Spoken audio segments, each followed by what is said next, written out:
Here's what's making news on Roadshow. Porsche has given us a bit more information about its upcoming Mission E electric sports car. While we already knew it would be capable of super fast 800-volt fast charging, Porsche announced that it's working to outfit all 189 US Porsche dealers with chargers capable of that voltage. This will allegedly add 250 miles of charge in about 20 minutes.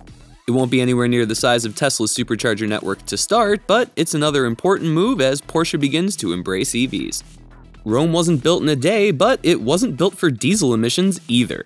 The city intends to ban diesel vehicles from its city center by 2024 in an effort to combat both congestion and pollution.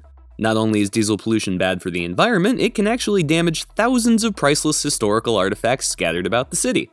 Rome's mayor said in a Facebook post that it's time to act on pollution's causes, not its effects.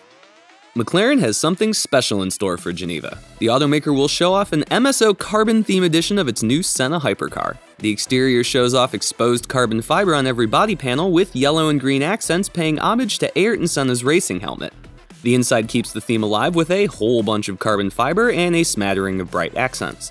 The Senna's total 500-car production run is already spoken for, but that's fine because there's no way I could afford the $400,000 that this look adds to the car's $1 million price tag. Find more on these stories over at theroadshow.com, and we'll talk to you tomorrow.